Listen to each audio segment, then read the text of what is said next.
Hey guys, welcome back to Making Everyday Magic. My name is Shanna. If you are new here, we are a homeschooling family of four. We focus on secular curriculum choices. We have both a kindergartner and a fourth grader. Today, I want to talk with you about choosing placement levels. Guys, before we go any further, please scroll down, hit the big red subscribe button, turn on the bell for notifications, and give this video a thumbs up. Today's video is sponsored by the amazing people over at Knowledge Crates. They were kind enough to send us crates, and it actually is what sparked this video idea in my brain. So I will tell you more about them. I'll show you the kits here in a little while, but how this started. So messaging back and forth with the amazing people over at Knowledge Crates. You guys know that we have shared about them for like a year now, which is amazing. They were asking me, like, in the past, I've ordered a preschool crate for my kindergartner, and I have also done a school age add-on because my older daughter gets the school age crates. And so this time I was really going back and forth on which one to order. And so that sparked like this whole crazy rabbit hole of idea brain thing. And that is what I am here to share with you today. So I decided to go back with the preschool age crate, which is what I'll be showing you here in a minute. And I want to share with you my reasoning. Okay, so today I'm not going to tell you what you should or shouldn't do for life. I'm not gonna tell you what you should or shouldn't do for your kids' placement, like if you should go up or if you should go down. But what I am going to do, what I want to do, is provide you with a little bit of things maybe you haven't thought about. I know as a parent, personally, you may not feel this way. I'm always trying to push them up, to make them stretch, to make them reach a little bit further. And while I do that, and it can be a good thing, maybe it's not always a good thing. So she loved her preschool kit that she got, absolutely loved it. And then she also enjoyed the school age kit that she got, loved it, which is great. But something that I found along the way, and I just want to put this out there because while it is upcoming curriculum season, and while you are trying to decide on levels, right? That's because I'm also doing the same thing because we're switching over to a different language arts, the MCT. And so it's like, where are we? I just want to point out some things, like I said, that maybe you haven't thought of when considering these things, because it's heavy, right? Like it's hard to decide where to invest the money, especially, right? Especially the money. You don't want to make the wrong decision, right? It's so hard. So just some things you haven't thought about. One, just, general housekeeping here. Most all curriculum companies have some sort of placement tests. You guys know we use the Timberdoodle kits. You can find a lot of those right on their individual curriculum pages. And like Knowledge Crates, for example, they do recommend ages for the specific crates. Okay, so the deal is that my youngest is right on the edge of that. Okay, so this is where this comes into play. When it's not hard when it's like, when it's black and white, cut and dry, that's the easy part. But what happens when it's right on the edge? That's where it gets hinky. So some things that I have thought about that I absolutely thought were worth sharing was I was going back and forth. Okay, so she's right on the kind of the cusp of the age, grade level. Okay, now she is kindergarten, kind of across the board with the exception of language arts and math, which in my opinion are kind of the big ones. So in that, she's leveled up. She's in first grade. Okay.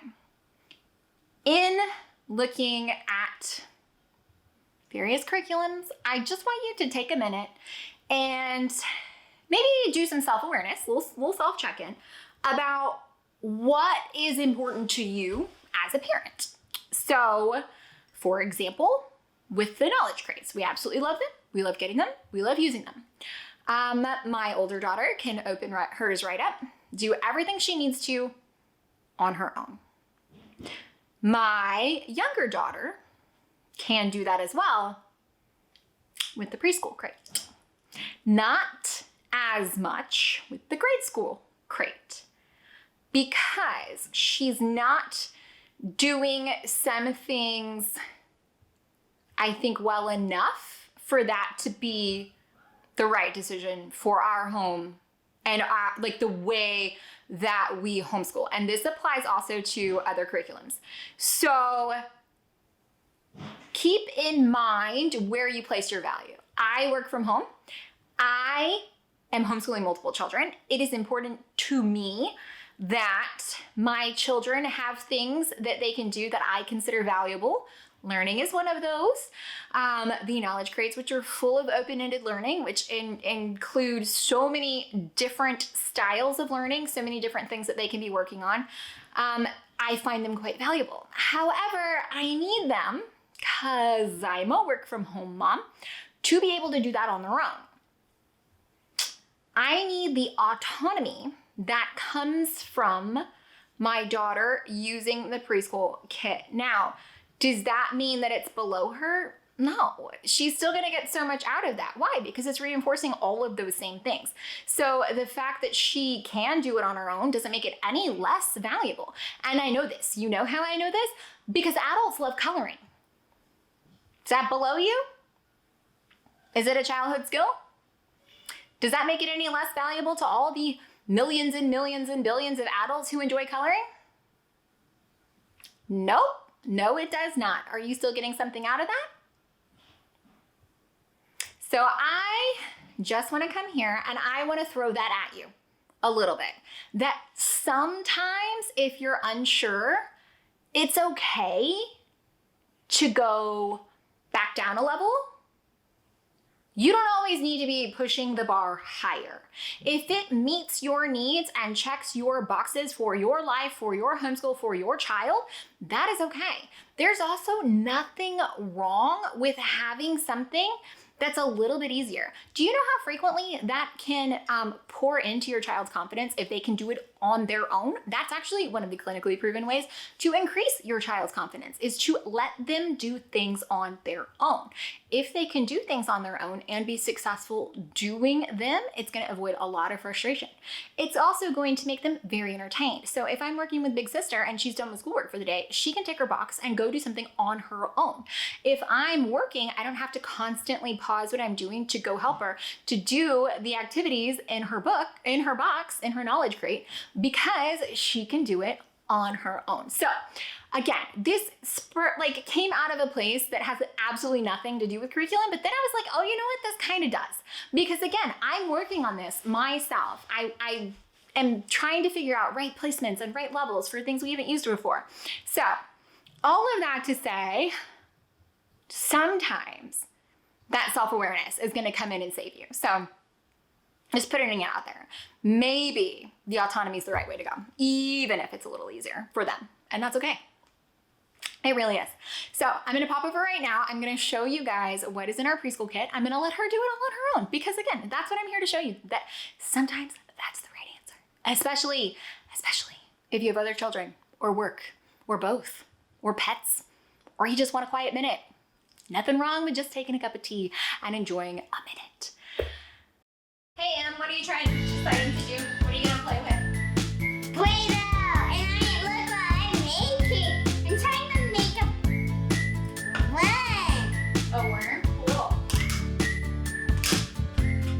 There you go. These fix this to her potatoes. All right. Mom's gonna go work. Are you guys good? Guys, stop right.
look what I'm making. Oh, Marilyn, that's beautiful. Are you making like a log?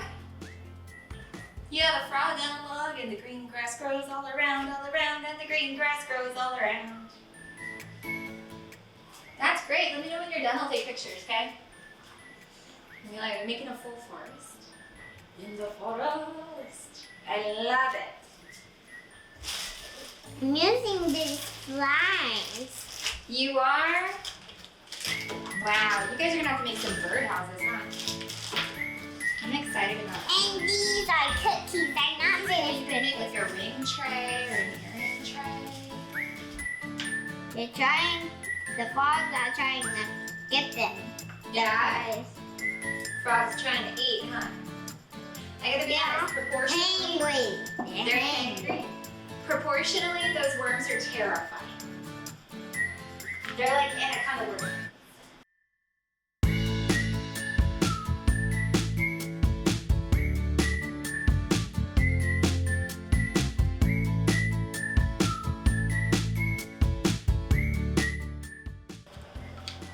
Marilyn, that's amazing. What are you making?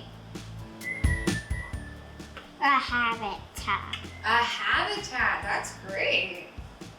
What kind of habitat?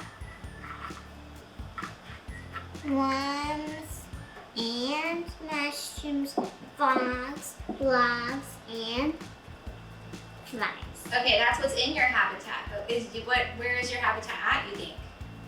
A swamp. In a swamp? That's good. I don't know a good like river. You don't know a good river? No. Antonio River? Antonio River? That's a good river.